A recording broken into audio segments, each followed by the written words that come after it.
SSLC ಪರೀಕ್ಷೆ ಬರೆಯುತ್ತಿರುವ ಎಲ್ಲ 10ನೇ ತರಗತಿ ವಿದ್ಯಾರ್ಥಿಗಳಿಗೆ ಹಾರ್ದಿಕ ಶುಭಾಶಯಗಳು. ಎಲ್ಲ ಎಸ್ಎಸ್ಎಲ್ಸಿ ಮಕ್ಕಳು ಆತ್ಮವಿಶ್ವಾಸ, ಏಕಾಗ್ರತೆ ಮತ್ತು ಧೈರ್ಯದಿಂದ ಪರೀಕ್ಷೆಯನ್ನು ಎದುರಿಸಿ ನೀವು ಮಾಡಿರುವ ಪರಿಶ್ರಮಕ್ಕೆ ಯಶಸ್ಸು ಸಿಗಲಿ ಮತ್ತು ಯಾವುದೇ ಒತ್ತಡವಿಲ್ಲದೆ ಉತ್ತಮ ಅಂಕಗಳೊಂದಿಗೆ ಉತ್ತೀರ್ಣರಾಗಿ ಎಂದು ಜಯ ಕರ್ನಾಟಕ ಜನಪರ ವೇದಿಕೆಯ ಉಪಾಧ್ಯಕ್ಷ ಹಾಗೂ ಹೋರಾಟಗಾರರಾದ ಮುತ್ತು ಕುರಿಮಣಿ ಅವರು ಶುಭಾಶಯಗಳನ್ನು ತಿಳಿಸಿದ್ದಾರೆ.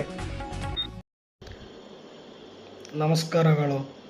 ನಾನು ನಿಮ್ಮ ಮನೆ ಮಗ ಮುತ್ತು ಕುರಿಮಣಿ ಮಾತನಾಡೋದು ಏನಪ್ಪ ಅಂದರೆ, ಈ 2026 ಹೊಸ ವರ್ಷದ ಹೊಸ ಸಂದರ್ಭಗಳು. ಯಾಕಪ್ಪ ಅಂದರೆ 18/3/2026 SSLC ಪರೀಕ್ಷೆ ಎದುರಿಸುತ್ತಿರುವ ವಿದ್ಯಾರ್ಥಿಗಳಿಗೆ ಹಾರ್ದಿಕ ಶುಭಾಶಯಗಳನ್ನು ತಿಳಿಸುತ್ತಾ ಒಂದೆರಡು ಮಾತುಗಳನ್ನು ತಿಳಿಸುತ್ತೇನೆ. ನಿಮ್ಮ ಪ್ರತಿಫಲಕ್ಕೆ ತಕ್ಕ ಪ್ರತಿಫಲ ಸಿಗಲಿ ಎಂದು ಹಾರೈಸುತ್ತೇನೆ. ವಿದ್ಯಾರ್ಥಿಗಳು ಕೇವಲ ಸ್ಫೂರ್ತಿದಾಯಕ ಮಾತುಗಳು ಇಲ್ಲಿವೆ. ಯಾಕಪ್ಪ ಅಂದರೆ ವಿದ್ಯಾರ್ಥಿಗಳಿಗೆ ಈ ವಿದ್ಯಾರ್ಥಿಯ ಜೀವನ ಬಂಗಾರದ ಜೀವನ ಇದ್ದ ಹಾಗೆ. ಯಾಕಪ್ಪ ಅಂದರೆ ವಿದ್ಯಾರ್ಥಿಗಳು ಶುಭಾಶಯಗಳನ್ನು, ಸಂದೇಶವನ್ನು ತಿಳಿಸುತ್ತೇನೆ ವಿದ್ಯಾರ್ಥಿಗಳಿಗೆ. ವಿದ್ಯಾರ್ಥಿಗಳು ಫಸ್ಟ್ ಆಫ್ ಆಲ್ ಆಗಿ ಆತ್ಮವಿಶ್ವಾಸವೇ ಮೊದಲ ಮೆಟ್ಟಲು. ಆತ್ಮವಿಶ್ವಾಸವೇ ವಿದ್ಯಾರ್ಥಿಗಳಿಗೆ ಮೊದಲ ಮೆಟ್ಟಲು. ಪರೀಕ್ಷೆಗಳನ್ನು ಕೇವಲ ಕಾಗದ ಮೇಲಿನ ಅಂಕಗಳಾಗಬಾರದು. ಪರೀಕ್ಷೆ ಎನ್ನುವುದು ಕೇವಲ ಕಾಗದ ಮೇಲಿನ ಅಂಕಗಳನ್ನಾಗಬಾರದು. ಅದು ನಿಮ್ಮ ಮತ್ತು ಪರಿಶ್ರಮದ ಪ್ರತಿಬಿಂಬ ಎಂದು ಗುಂದದೆ ಆತ್ಮವಿಶ್ವಾಸದಿಂದ ಪರೀಕ್ಷೆಯನ್ನು ಬರೆಯಿರಿ. ನಿಮಗೆ ಒಳ್ಳೆಯದಾಗಲಿ. ಯಾಕಪ್ಪ ಅಂದರೆ ಈಗ ನಮ್ಮ SSLC ಜೀವನ ಅಂದರೆ ಬಂಗಾರದ ಜೀವನ ಹಾಗೆ ಇರ್ತದೆ. ಅದು ಹೇಳ್ತಾರೆ, student life is A golden life ಅಂತ ಹೇಳ್ತಾರೆ. ಅದಕ್ಕೆ ಈ SSLC ಎಕ್ಸಾಮ ಪರಿಪೂರ್ಣವಾಗಿ ನಾವು ಅದಕ್ಕೆ ಸಂದರ್ಭಾನುಸಾರವಾಗಿ ಪ್ರಸ್ತುತ ಮೊದಲು ಅದನ್ನು ನೋಡಬೇಕಾದ್ರೆ, ನಾವು ಎಕ್ಸಾಮ್ ಬರೀಬೇಕಾದರೆ ಅದನ್ನು ಫಸ್ಟ್ ಆಫ್ ಆಲ್ ಆಗಿ ನಾವು ಅದನ್ನು ಕೊಟ್ಟಿರ್ತಕ್ಕಂಥ ಪ್ರಶ್ನೆಗೆ ನಾವು ಪರಿಪೂರ್ಣವಾಗಿ ಅರ್ಥ ಮಾಡ್ಕೋಬೇಕು.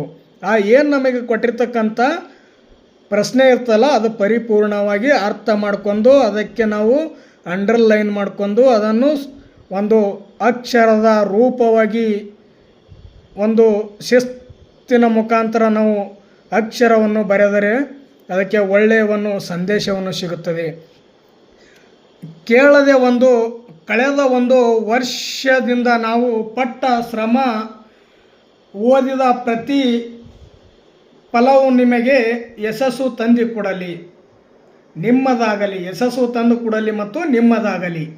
ಮನಸ್ಸು ಪ್ರಶಾಂತವಾಗಿದ್ದರೆ ನೆನಪಿನ ಶಕ್ತಿ ಹೆಚ್ಚಾಗಿ ಕಾಣುತ್ತದೆ.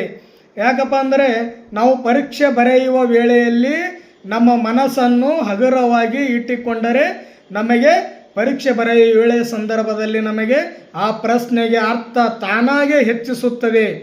ಯಾವುದು ತಲೆಯಲ್ಲಿ ಬೇರೆ ಯೋಚನೆಗಳು, ಅವಲಂಬನೆಗಳು ಯಾವುದೂ ಇರಬಾರ್ದು. ನಾವು ಪರೀಕ್ಷೆ ಕೇಂದ್ರದಲ್ಲಿ ಕೂತುಕೊಂಡಿವಪ್ಪ ಅಂದರೆ ಆ ಕೊಟ್ಟಿರ್ತಕ್ಕಂಥ ಪ್ರಶ್ನೆಗೆ ಯಾವುದ ಲಿಖಿತವಾದ ಉತ್ತರವನ್ನು ಕೊಡಬೇಕನ್ನುವುದು ಅಷ್ಟೇ ನಮ್ಮ ತಲೆಯಲ್ಲಿ ಇರಬೇಕು ಹೊರತು ಬೇರೆ ಯಾವುದೇ ಪ್ರಶ್ನೆಯನ್ನು ಇರಬಾರ್ದು.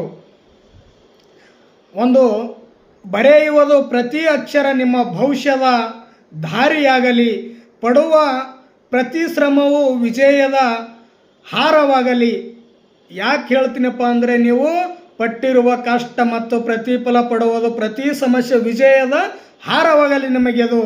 ಇದೇ ಗುಂದದೆ ಮುನ್ನುಗ್ಗರಿ. ಪರೀಕ್ಷೆಯ ರಂಗಕ್ಕೆ ನೀವೇ ಮಾದರಿಯಾಗಿರಿ. ಪರೀಕ್ಷೆಯ ರಂಗಕ್ಕೆ ನೀವು ಮಾದರಿಯಾಗಿ ಮುಂದಿನ ಹೊಸ ಪೀಳಿಗೆಗೆ ನೀವು ಮಾರ್ಗದರ್ಶನಾಗಿ ಸಂದರ್ಶನವಾಗಲಿ. ಯಾಕಪ್ಪ ನಾನು ಈ ಮಾತುಗಳನ್ನು ಹೇಳ್ತೀನಪ್ಪ ಅಂದರೆ, ಹೋದ ವರ್ಷದಲ್ಲಿ ಅತಿ ಕಡಿಮೆ ವಿದ್ಯಾರ್ಥಿಗಳನ್ನು ಪಾಸಾಗಿದ್ದಾರೆ. ಅತಿ ಹೆಚ್ಚಿನ ಸಂಖ್ಯೆಯಲ್ಲಿ ಈ ಸಾರಿ ಎಷ್ಟು ವಿದ್ಯಾರ್ಥಿಗಳು ಎಕ್ಸಾಮ್ ಕುಂದಿರ್ತಿರಲ್ಲ ಅಷ್ಟೊಂದು ಹೈಯೆಸ್ಟ್ ನೀವು ಬರೆದು ಆ ಎಕ್ಸಾಮನ್ನು ಕೇಂದ್ರ ಬಿಂದು. ನೀವು ಕಲಿತಿರ್ತಕ್ಕಂಥ ಶಾಲೆಗೆ ಒಂದು ಒಳ್ಳೆ ರೀತಿಯಲ್ಲಿ ನೀವು